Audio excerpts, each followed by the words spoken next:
Saya ingin bertanya, tadi sempat disampaikan itu terkait manusia itu aiming creature ya, bisa berjalan kalau ada tujuannya. Sedangkan ketika konkretnya itu jelas pasti ada halangan atau rintangan, jelas nggak semulus yang kita bayangkan, nggak semulus yang kita rencanakan. Nah, yang ingin saya tanyakan,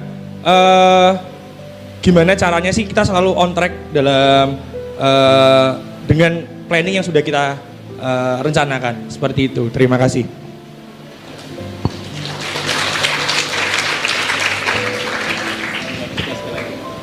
Monggo, sama nunggu tak jawab baik sisan ya. Oke. Perlu ada beberapa kesadaran. Kesadaran pertama adalah kamu tidak mungkin belajar tanpa melalui kesalahan. Bisa tak kasih jurnalnya banyak. Kesalahan itu proses belajar. Karena semua kebenaran datang dari keputusan yang tepat. Keputusan yang tepat datang dari pengalaman. Pengalaman datang dari keputusan yang salah. Jadi kegagalan itu wajib untuk menuju keberhasilan. Tapi 1000 gagalmu itu terhapus dengan 1 keberhasilan. Ya lah, nggak usah khawatir. Kamu boleh gagal 1000 kali, sekali berhasil selesai. Nggak ada yang ingat kegagalanmu, orang akan ingat keberhasilanmu. Bagaimana untuk istiqomah? Ingat mas, kalau sama tujuan fanatik, kalau sama cara fleksibel. Kamu nggak bisa mengontrol keadaan. Jadi cara harus sangat fleksibel. Semakin banyak kita menginvestasi, salah satu contoh, Anda baca Sun Tzu, Anda baca Nine Ring, itu udah banyak strategi untuk menghadapi sesuatu, misalnya gitu. Anda belajar apa ya? Anda baca buku Get Things Done, David Allen. Anda baca buku Subtle Art of Doesn't Give a Fuck misalnya. Itu membantu untuk lebih tahan menghadapi kegagalan misalnya. Intinya cuma satu, kalau kamu punya tujuan fanatik, cara jangan fanatik, cara harus fleksibel. Karena kamu negosiasi terus dengan keadaan, cara itu. Kamu mau rencana kayak apa? Kebelet beol aja udah nggak bisa nerusin rencana kok mas. Tiba-tiba mules perutnya, bubar rencana. Tapi kalau tujuannya sama, kamu bisa ganti rencana. Ada kalimat gini juga kok. Semua rencana itu hancur ketika ketemu pelanggan pertama. Pernah dengar ya quote itu ya? Jadi jangan fanatik sama plan. Dan Anda harus bisa membedakan antara plan dan strategi. Ini saya ngobrol sampai ke dunia elit ini banyak yang nggak bisa membedakan ini. Mereka bikin strategic plan. Mereka nggak tahu bedanya strategi sama plan itu apa. Sama sekali berbeda plan sama strategi. Monggo dipelajari lebih lanjut. Untuk tujuan fanatik, plan dan strategi fleksibel. Tapi bedakan mana plan, mana strategi. Oke ya, thank you. Tangan dulu.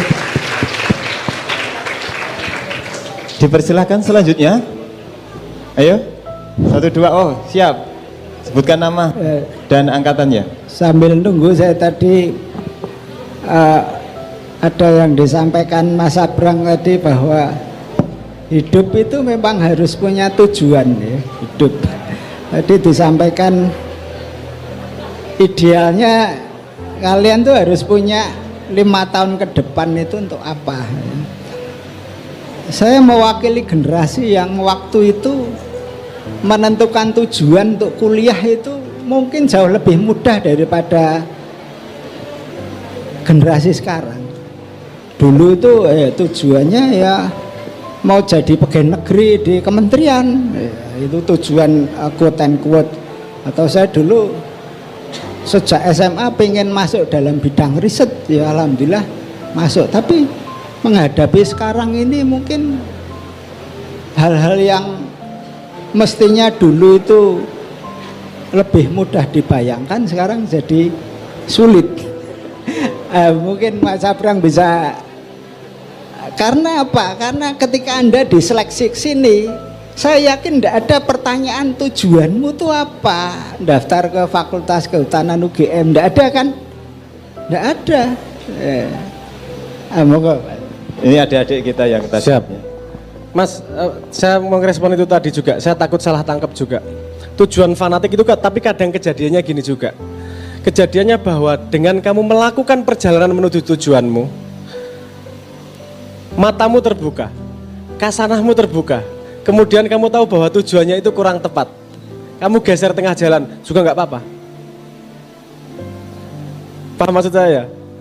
Paham maksud saya ya? Jadi ngomong fanatik ya jonjok, kemudian ya nek rakui mati lah gitu, ya jangan gitu juga. Karena sekarang sebenarnya gini, apa Pak?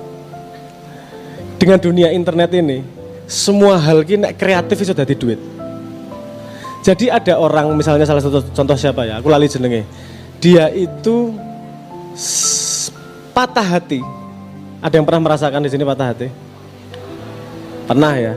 Dia patah hati sangat menderita dan dia meneliti kenapa terjadi patah hati. Dia patah hati lagi, meneliti sampai patah hati, sampai dia menguasai dunia patah hati dan dia membuka akademi menghadapi mata patah hati. Loh, banyak yang ikut loh. Banyak yang ikut. Dan ada satu kalimat dia yang saya pegang yang luar biasa menurut saya. Orang tidak akan berubah karena ide. Orang berubah ketika dia siap. Ketika dia tahu masa depannya lebih baik daripada hari ini. Dan orang yang patah hati itu tahu pasti bahwa hari ini tuh gak enak.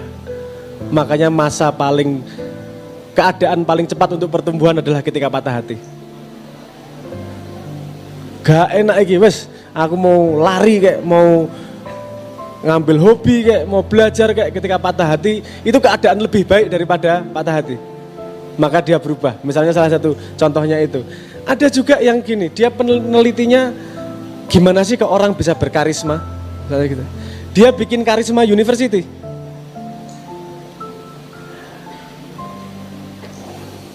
Aku arep ngomong ra enak iki. Cacah iki main game itu duit saiki. Buka Twitch. Jadi ada yang nonton Twitch. Main Twitch tuh. Buka Twitch, streaming, iki sing rada positif ya. Aku durung ngomong OnlyFans itu ya.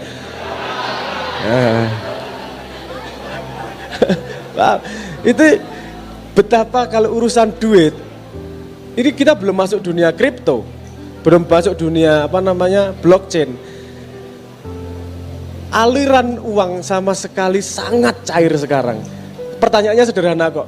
Cuman ketika ada demand, kamu bisa mensuplai atau tidak? Misalnya gini, saya kasih contoh. NASA pernah punya masalah dengan bagaimana bisa meluncurkan satelit agar solar panelnya bisa selebar mungkin ketika dibuka, tapi kita diluncurkan bisa sekecil mungkin. Paham maksud saya ya? Kan dilipat nih, luncur kalau di atas selebar mungkin. Siapa yang memecahkan masalah? Ahli origami. Dia hobi origami selama 40 tahun dan dikenal sebagai legend origami. NASA datang ke dia minta dilipetin. Dan paling optimal adalah lipetan si ahli origami ini. Jambu kluthuk wes. Mungkin demandnya nggak banyak, nggak semua orang butuh jambu kluthuk. Tapi ketika ada orang nyari jambu kluthuk, akan cari masternya siapa? Ada adage gini. Terus gini, pertanyaannya, apa yang perlu saya invest beneran? Ada kalimat gini dari Kurosaki kalau nggak salah ya. Maaf, saya lupa ngomongnya. Kalimatnya gini, kalau kamu pengen tahu pekerjaanmu apa, coba lihat sesuatu yang kamu anggap permainan tapi dianggap oleh orang lain berharga. Kamu senang apa? Senang main Dota, main. Tapi sampai profesional bener, jadi duit gede itu. Senang main sepeda. Aku main kok, buat orang lain itu pekerjaan tuh, tapi buatmu bermain-main sampai ahli di situ. Karena untuk orang bermain itu bahagianya nggak nunggu sukses. Di sini ada yang hobi mancing?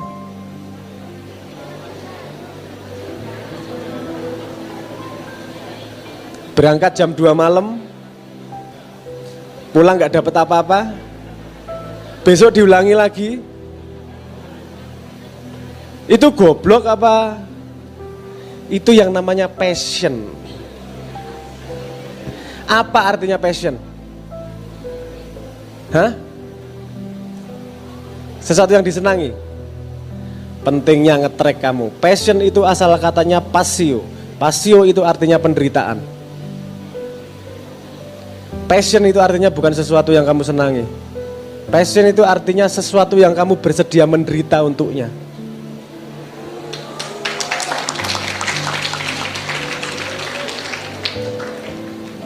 Temukan passionmu, bukan temukan kesenanganmu, temukan penderitaanmu yang kamu bersedia menanggung. Karena hidup pasti menderita. Wes, tak jamin, hidup pasti menderita. Kamu menderita kuliah atau menderita susah cari pekerjaan, tinggal milih. Kamu gak mau menderita kuliah, ya susah cari pekerjaan. Kamu mau menderita kuliah, gampang cari pekerjaan. Pilih penderitaanmu. Sederhana kok. Penderitaan itu apa? Menginvest dirimu sendiri. Itu kata kunci yang perlu pegang mulai sekarang. Kamu melakukan apapun, aku invest apa nih dalam diriku? Aku dapat ilmu apa hari ini? Karena ketika semua yang kamu lakukan menghasilkan investasi dalam dirimu, hidup nggak ada yang sia-sia. Seberapapun menderita, insya Allah. Monggo, saya kembali. Manusia itu digerakkan oleh dua hal. Menurut kalau saya nggak salah ingat ya. Soalnya waktu itu bacanya sambil agak ngantuk-ngantuk. Menurut Sigmund Freud, itu adalah salah satu bapak psikologi ya. Manusia itu digerakkan oleh dua hal. Yang pertama, maaf ini tapi agak tabu tapi ya udahlah.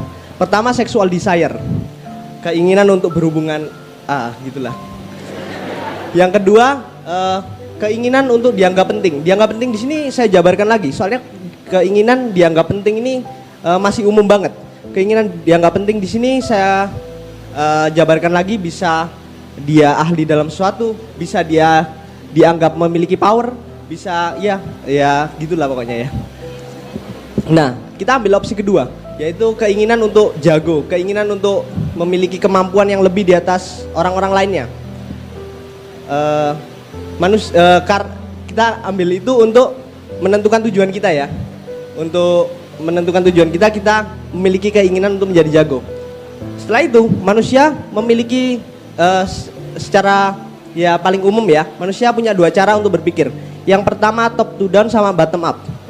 Top to down itu adalah cara berpikir manusia yang dia berpusat pada outputnya terlebih dahulu. Kemudian untuk yang bottom up itu adalah manusia-manusia yang berpikir part-part kecilnya dulu untuk membangun piramidanya dia. Jadi dia itu kayak pondasi paling bawah.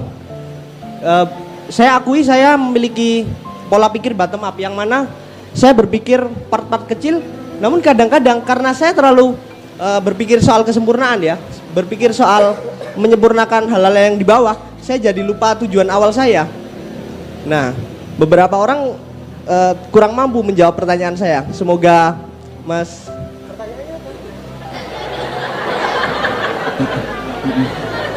Pertanyaannya Mas, pengantarnya saya rasa sudah cukup ya pengantarnya. Bisa menjawab untuk mengatasi terlalu pingin sempurna itu gimana? Jadi itu, terima kasih. Terima kasih Mas.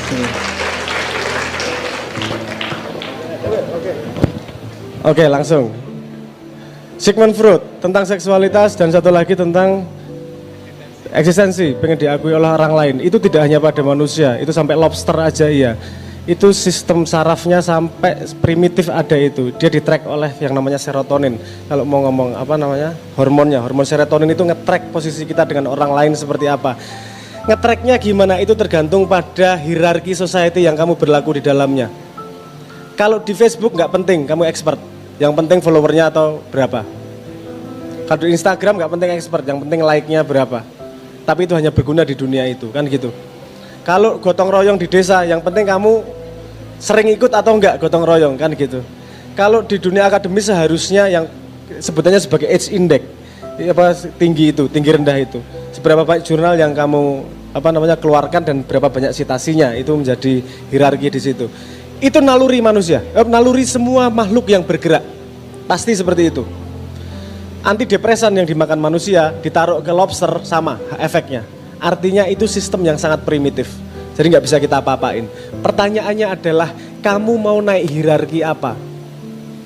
Kalau kamu mau naik tangga hierarki popularitas, apakah itu berguna untuk memecahkan masalah? Itu problem dengan Indonesia. Yang jadi DPR, yang jadi pemimpin adalah orang-orang yang populer, bukan orang yang kompeten. Kalau kemudian ada masalah mereka pasang muka, bukan memecahkan masalah, ya jangan kaget.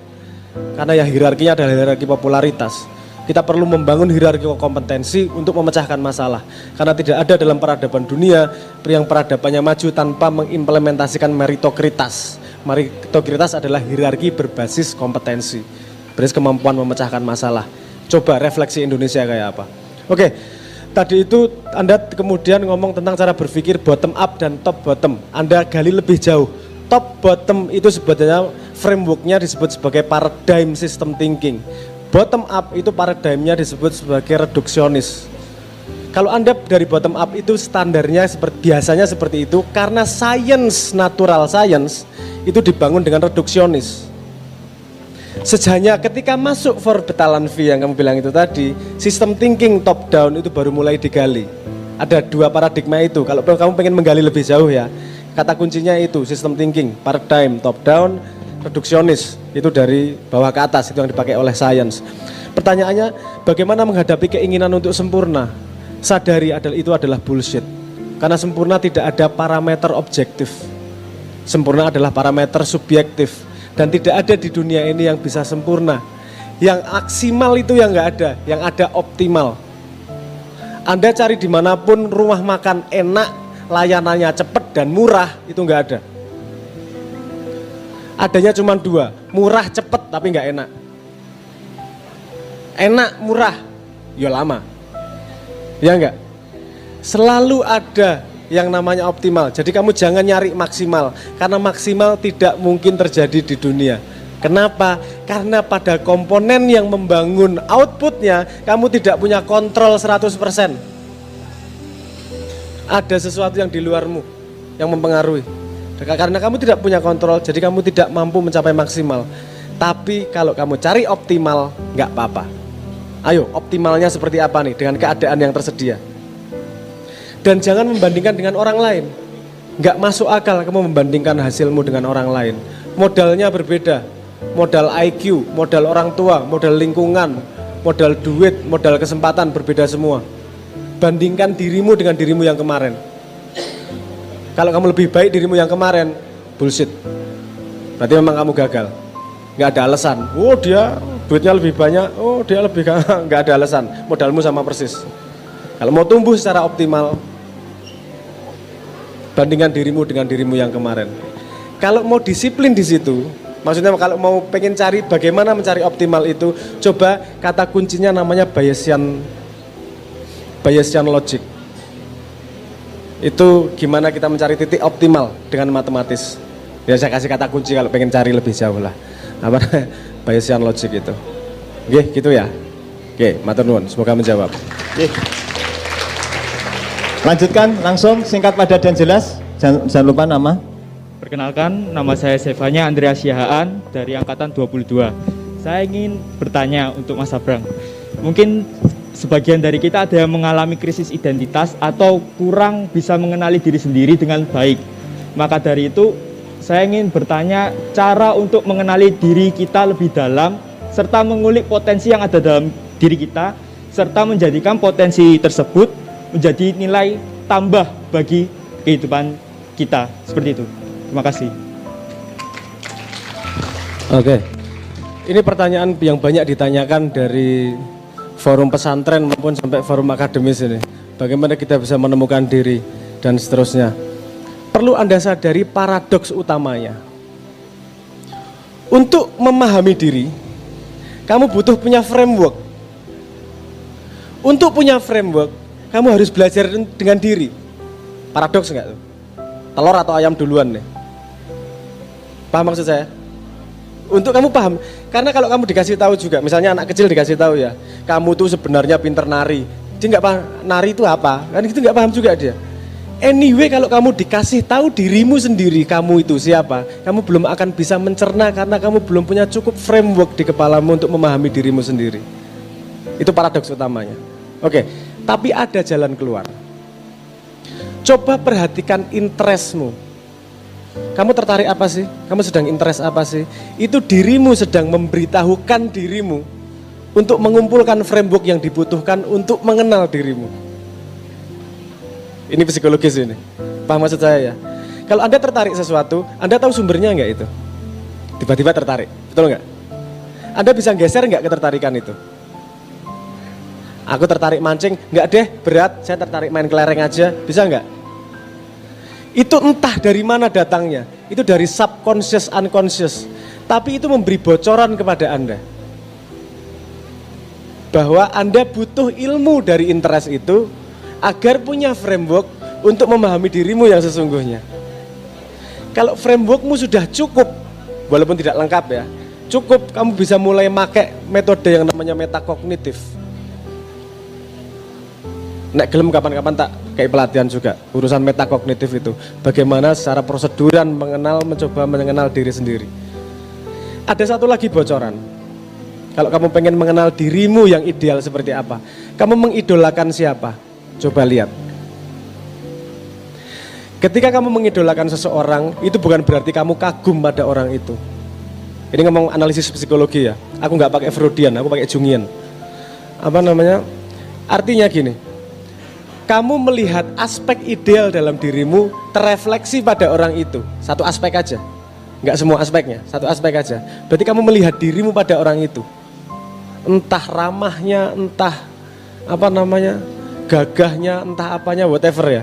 Yang kita sendiri nggak tahu, kita cuma tertarik aja nih. Wah, aku idola ya sama orang ini, seneng ya. Itu artinya ada part of yourself yang reflected oleh orang itu. Nah, ini bocoran-bocoran kecil yang harus kita alami seumur hidup. Kamu nggak bisa dalam satu posisi, aku sudah tahu diriku, selesai. Nggak. Karena kamu juga berkembang, frame-mu berkembang, dan pemahamanmu terus berkembang. Tapi itu ada beberapa bocoran yang bisa diperhatikan. Nah, ini elaborasinya pasti lebih jauh ya. Tapi semoga ada kunci-kunci tadi bisa digali lebih lanjut. Perhatikan interestmu, perhatikan idolamu. Satu lagi apa tadi?